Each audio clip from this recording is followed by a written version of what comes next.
So right now we're going to hand things over to News 19's Christy Calcagno. And Christy, I can tell it's getting a lot busier at the Supreme Court. Oh, yeah, absolutely. Definitely a lot busier. Let me go ahead and step out of the way. I mean, when we started before the sunrise, when you guys came to us earlier, there wasn't a lot of people. Let me go ahead and show you what we're looking at right now. Right now, the line is completely around through that handicap and now around the building. It might be hard to see, but actually through those trees that's where you can find Kiki. So she is in there right now waiting in line. And the reason why this is so important is because, as you mentioned, guys, this is limited seating.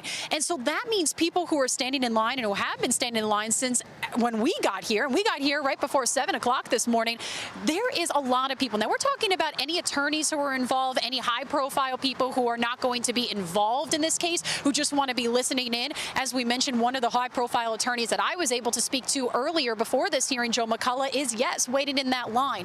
We also had the opportunity to speak to some Clemson students as well as USC pre-law students who wanted to say that they wanted to come here and witness history, as it's right here in our own backyard. So there is a bunch of people. As we mentioned, of course, every type of media is also out here. There is about a dozen tripods that are kind of gearing up and getting ready to go. But we have been out here again since 7 a.m. and you can already see the line is pretty steep and pretty long out there. Doors open at 8:30 this morning, so that's why it's getting pretty packed out there. And then the hearing is going to start at around 9:30 this morning. Now, this is all going to be very quick. That's something that we want to put in mind and keep informed about this, is that it's not going to be a very long process. So, as Xavier did mention a little bit ago, is that we're going to be breaking down basically two issues that are on the table for the defense, involving who pled guilty, the clerk Becky Hill, who said that she pled guilty, of course, to what we know of perjury as well as obstruction of justice, but not jury tampering. So that's going to be one case, and see if there's a reason to be throwing that out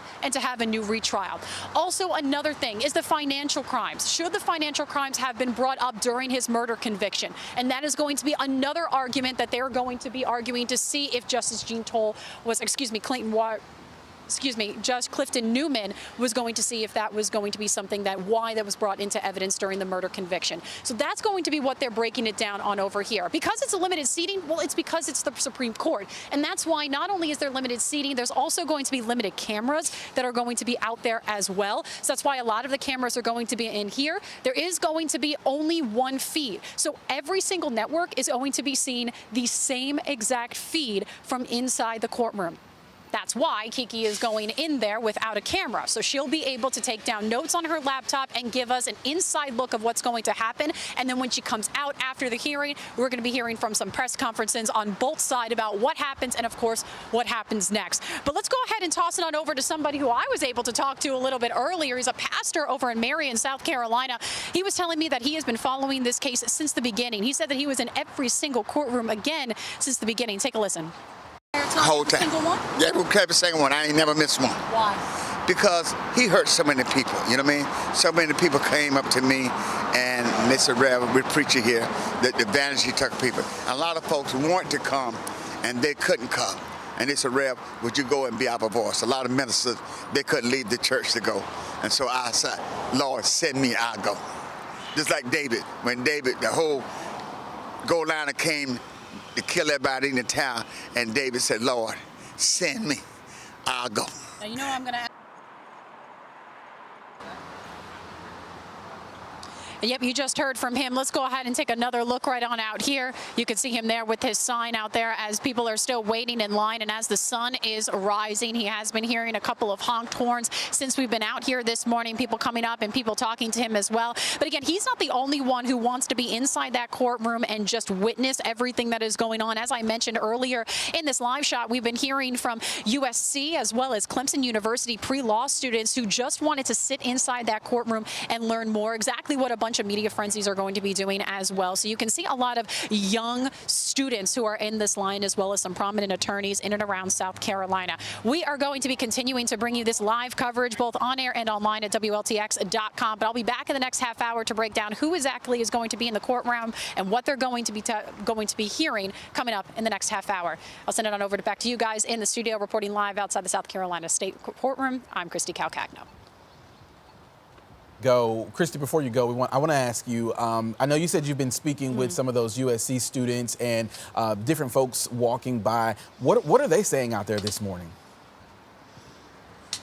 So what they've been telling me is that they just wanted to be involved. So that's why a lot of them got up so early in the morning. All they wanted to do was sit here. You know, there's a difference between learning about it in a textbook and learning about what happened versus actually being inside the courtroom and witnessing it for themselves. So that's why we were able to talk. I think in the next half hour, you'll be hearing from some Clemson pre-law students about why they came out so early today and why it was important for them to be a part of this. But that's really what it was. You read about it in textbooks, right? You read about these laws as far with criminal defenses and criminal cases. You read about all of that, but actually being in the courtroom is a lot different. So that's exactly why they wanted to come out here today, as much as a lot of other people who are out there. As we mentioned, it's not just people who are out here who are going to be attorneys. Nobody that is going to be up there, like we're talking about Dick Harpootlian and Creighton Waters, they're not physically in here in this line, but we're talking about maybe other attorneys, as I mentioned, Joe McCullough, who are out here, as well as other members of the media, and of course the public who just wanted to be a part of this.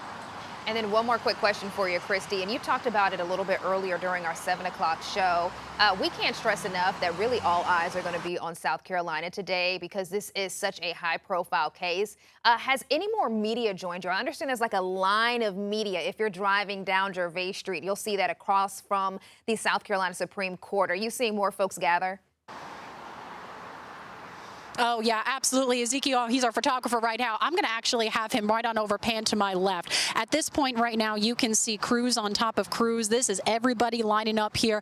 Now, we have been seeing some very nice people from the State House coming out here and saying hello and saying good morning. It looks like another person is doing a live shot out here. There's about 4 tents as well. So there's definitely a media frenzy as well out here. But it looks like what we have been seeing is not a lot of people doing like these early morning live shots. There is only one other person that I can see on my right that is doing that. A lot of people are, of course, gearing up for what is going to be happening after the hearing. So that's when you're really going to see all of the lights on. I mean, our lights are on, obviously, because I'm doing this right out here this morning, but everybody is going to be gearing up until after 12:30 and after this hearing. So they'll be coming out here. But yeah, there is a lot of equipment out here this morning. There's a lot of people right here. Actually, to our left, I do see Fox News is over here to my left, as well as we have WCSC. They're over here to my right. And there's a couple of others that I see that I believe over in Atlanta. They also came down as well. So again, as you mentioned, Whitney, all eyes are going to be here on South Carolina.